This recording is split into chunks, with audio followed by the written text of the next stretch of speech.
എന്താ ഒന്നും മിണ്ടാത്തത്? ഏയ് ഒന്നുമില്ല. ഡോക്ടർ എന്തു പറഞ്ഞൊന്നും പറഞ്ഞില്ലല്ലോ. ഞാൻ അധികം നാൾ ജീവിച്ചിരിക്കില്ലെന്ന് പറഞ്ഞോ? ജാനകി, രോഗിയെ പരിശോധിച്ച് ഡോക്ടർ രോഗം മനസ്സിലാക്കുന്നു. പക്ഷെ ഡോക്ടറുടെ മുഖത്തേക്ക് നോക്കിയാൽ മതി, രോഗത്തിന്റെ സ്ഥിതി രോഗിക്ക് മനസ്സിലാവും. മാത്രമല്ല, എന്നോട് പറയാതെ അങ്ങയോട് പേഴ്സണലായി എന്തോ പറയാനുണ്ടെന്ന് പറഞ്ഞപ്പോഴേ എനിക്ക് മനസ്സിലായി. നിനക്കൊന്നുമില്ല ജാൻ. You are all right.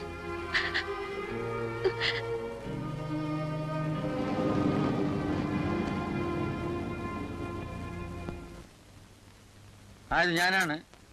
എന്റെ മേശപ്പുറത്തുള്ള ഡയറിയിൽ മിസ്റ്റർ മൈക്കലിന്റെ ടെലിഫോൺ നമ്പറും അഡ്രസ്സും ഉണ്ട്. ഉടനെ തന്നെ അമേരിക്കയിലേക്ക് വിളിച്ച് എനിക്ക് കണക്ഷൻ തരണം.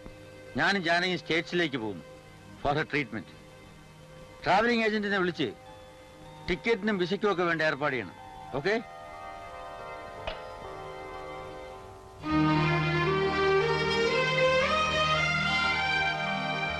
എന്താ ജാനകി, എന്താ ഇങ്ങനെ നോക്കുന്നേ? എന്താ ഇങ്ങനെ ചിരിക്കുന്നേ? ഈ രോഗം വന്നത് ഒരു മഹാഭാഗ്യമായും തോന്നുന്നു. നീ എന്തൊക്കെയാണ് ഈ പറയുന്നത്? ഇന്നെനിക്ക് എന്ത് സന്തോഷമായിരുന്നു. അങ്ങെനിക്ക് വേണ്ടി ആശുപത്രി വരെ വന്നു, എന്നെ അടുത്തിരുത്തി അവിടെ നിന്ന് ഇവിടം വരെ കാറിൽ കൊണ്ടുവന്നു, എന്റെ തോളത്ത് കൈവച്ച് എന്നെ പിടിച്ചു നടത്തി.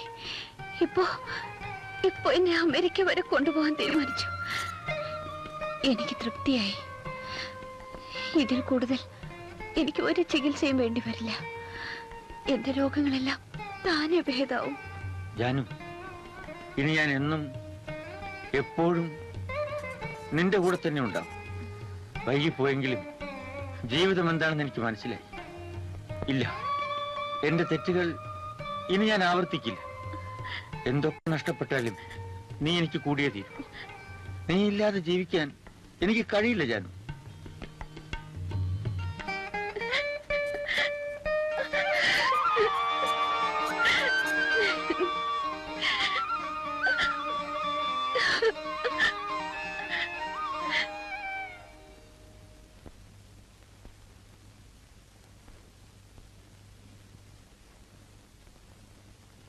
മിസ്റ്റർ മേനോൻ, എത്രത്തോളം നിങ്ങൾ സൂക്ഷിച്ച് കരുതലോടെ നിങ്ങളുടെ ഭാര്യയെ ശുശ്രൂഷിക്കുന്നുവോ അത്രത്തോളം കാലം അവർക്ക് യാതൊരു ആപത്തും വരില്ല.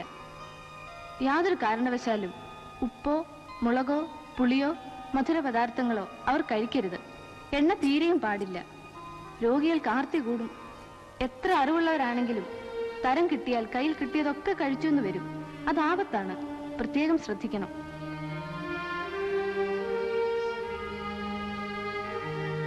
മുതലാളി ഒന്നും കഴിച്ചില്ലല്ലോ. എനിക്ക് വിശപ്പില്ല, നിങ്ങളൊക്കെ കഴിച്ചോളൂ.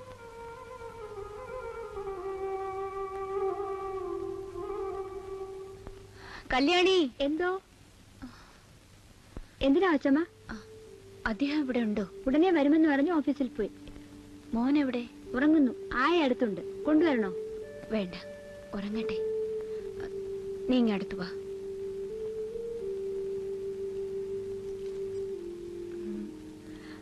എന്തിനാ അച്ഛമ്മ?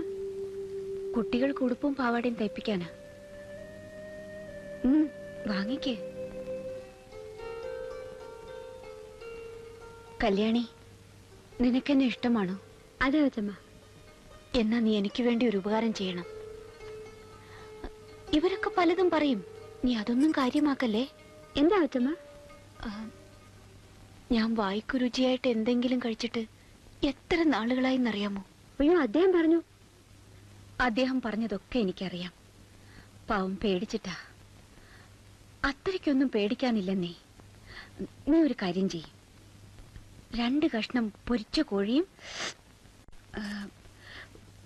ഒരല്പ ഉള്ളിയും മാങ്ങി അരിഞ്ഞിട്ട് പറ്റിച്ചു വെച്ച് കുറച്ച് നെത്തോലി മീനും,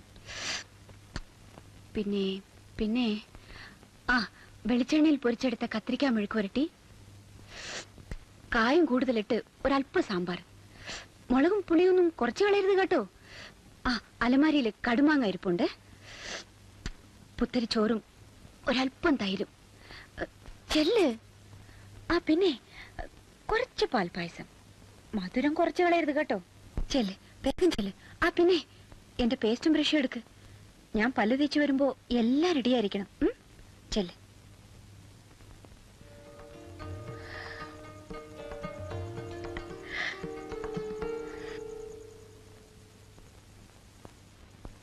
ഊണ് തയ്യാറായി സാർ. ഇപ്പൊ വേണ്ട. രാവിലെ ഒന്നും കഴിച്ചില്ലല്ലോ. ഒരു ഗ്ലാസ് ഐസ് വാട്ടർ തരൂ.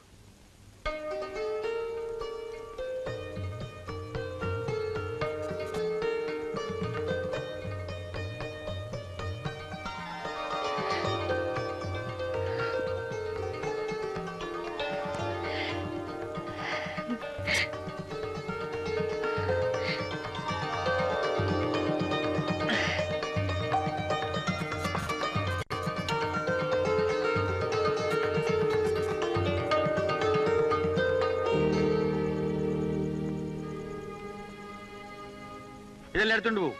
മേലാളി വീട്ടിൽ കണ്ടുപോരും.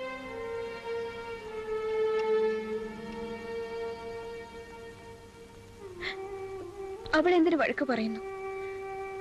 എനിക്കിന്ന് വല്ലാത്ത വിശപ്പ് തോന്നി. ഒരു നേരം കഴിച്ചൊന്നും വെച്ച് ഞാൻ എത്ര നിർബന്ധിച്ചിട്ടാണ് അവൾ ഇതൊക്കെ തയ്യാറാക്കിയതെന്നറിയാമോ? പാവം. പാവം. ഞാൻ എല്ലാരെയും വിളിച്ച് പ്രത്യേകം പറഞ്ഞ് മനസ്സിലാക്കിയതാണ്. അവൾ പാവമല്ല, പാപിയാണ്. ഞാനിപ്പോ വന്നില്ലായിരുന്നെങ്കിൽ. പോട്ടെന്നേ. ഒരു നേരം കഴിച്ചൊന്നും വെച്ച് ഒന്നും വരാനില്ല. വരൂ, നമുക്ക് രണ്ടുപേർക്കും കൂടി കഴിക്കാം. എത്ര നാളായി ഒരുമിച്ചിരുന്ന് വായ്ക്കുരുചിയായിട്ട് എന്തെങ്കിലും കഴിച്ചിട്ട്. ജാനു, നിനക്കിതൊന്നും കഴിക്കാൻ പാടില്ല. പിന്നെ ഒരു നേരം കഴിച്ചൊന്നും വെച്ച് മരിക്കാനൊന്നും പോകുന്നില്ല. നിനക്കെല്ലാം കഴിക്കാമായിരുന്നപ്പോ അതിനുള്ള നിവൃത്തി നമുക്കില്ലായിരുന്നു. ഇപ്പോ നമുക്കെല്ലാം ഉണ്ടായപ്പോ നിനക്കൊന്നും കഴിക്കാൻ പാടില്ലെന്ന്. അങ്ങനെ മരിക്കുന്നെങ്കിൽ മരിക്കട്ടെ.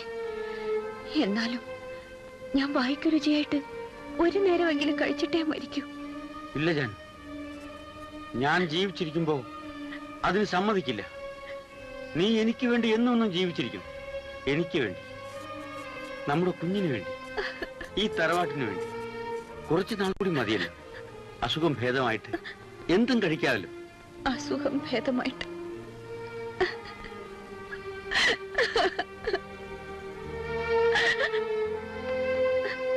ഗോവിന്ദ, അല്പം ബാർലി വെള്ളം കൊണ്ടുവരൂ. എന്നാല് അല്പ ഉപ്പ് കൂടി ഇട്ടോളാൻ പറയാം.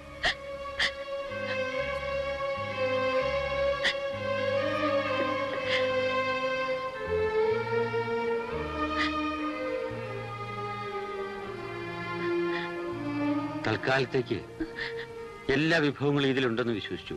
ഉപ്പും മുളകും പുളിയും മധുരവും എല്ലാം. എന്റെ ജാനുവില്ല, എനിക്ക് വേണ്ടി.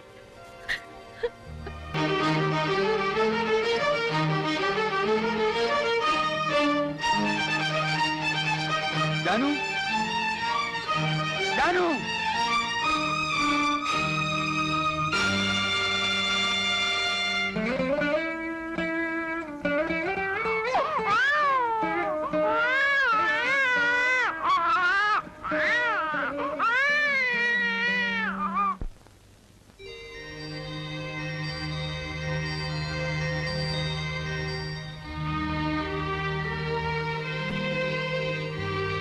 ചികിത്സയ്ക്കായി അമേരിക്കയിലേക്ക് പോകാൻ എല്ലാ ഏർപ്പാടുകളും ചെയ്തിരുന്നത്.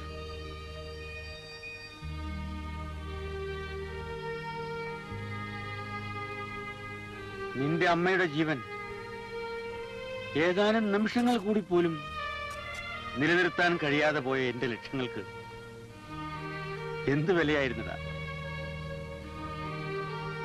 എന്റെ ബിസിനസ്സും മാളികകളും സമ്പാദ്യവും എന്തിനു വേണ്ടിയായിരുന്നു? ഞാൻ പണത്തിന് പുറകെ ഓടി. ആരെ സന്തോഷിപ്പിക്കാനായിരുന്നു ആ പരക്കം പാച്ചിൽ? കൊല്ലാൻ വേണ്ടി മാത്രമായിരുന്നു. 1,00,000 രൂപ നഷ്ടപ്പെട്ടാലും 10 ലക്ഷം മടക്കിയെടുക്കാൻ കഴിഞ്ഞെന്ന് വരും. പക്ഷെ ഒരാത്മാവ് നഷ്ടപ്പെട്ടാൽ ഒരു ബുദ്ധിക്കും ഒരു കഴിവിനും ഒന്നും ചെയ്യാൻ കഴിവില്ല മോനെ. അതെന്നേക്കുമായി നഷ്ടപ്പെട്ടു പോകും. നാം കെട്ടി ഉയർത്തുന്ന ഓരോ പടവുകളും നമ്മിൽ നിന്ന് തന്നെ അകറ്റുന്നു. ഇതെന്റെ അനുഭവമാണ്, നിന്റെ അച്ഛന്റെ അനുഭവം. നിനക്ക് വേണ്ടത് അതാണെങ്കിൽ വിവാഹമോചനത്തിന് നോട്ടീസ് അയക്കാം. ഡാഡി, എന്താ മോളെ? അപ്പോ ഞങ്ങളെ തമ്മിൽ പിണങ്ങിയതും ഇറങ്ങിപ്പോകുന്നതും ഇനി തിരിച്ചു പോകുന്നില്ല എന്ന് പറഞ്ഞത് ഞാനല്ലല്ലോ. പക്ഷേ എന്നെ തീരുമാനിച്ചതിന് ഞാൻ എത്ര കാത്തിരുന്നു. എന്റെ മനസ്സിലെ വേദന എന്തുകൊണ്ട് മനസ്സിലാക്കിയില്ല? കൂടുതലൊന്നും സംസാരിക്കണ്ട. പോയി ഡ്രസ് ചെയ്ത് എന്റെ കൂടെ വാ. നാണം കെട്ട് അവിടെ കയറി ചെല്ലാൻ. സ്വന്തം വീട്ടിൽ കയറി ചെല്ലാൻ എന്ത് നാണക്കേടാ മോളെ.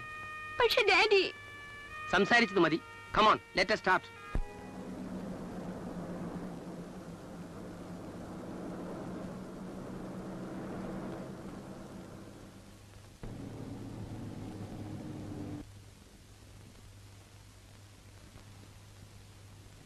അദ്ദേഹം ഇവിടെ ഉണ്ടോ? ഇല്ല, ഇല്ലേ? വീട്ടിൽ പോയി. ശരി.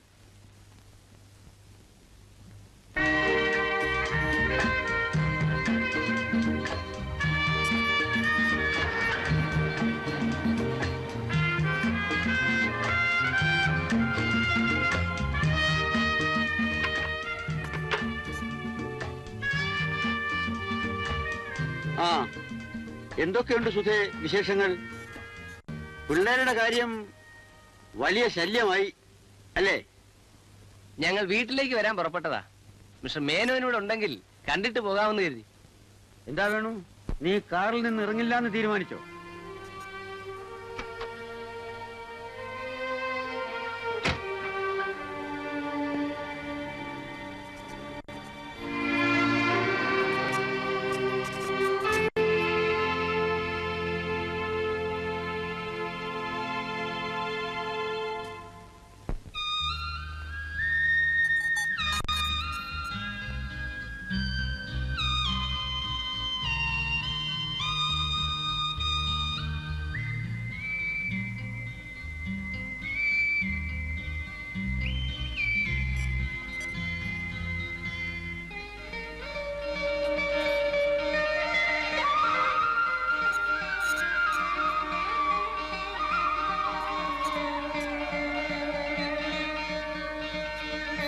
സുധേ,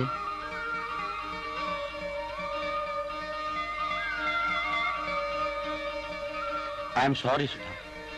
സോറി പറയേണ്ടത് ഞാനാണ്. ഏ? അതെ,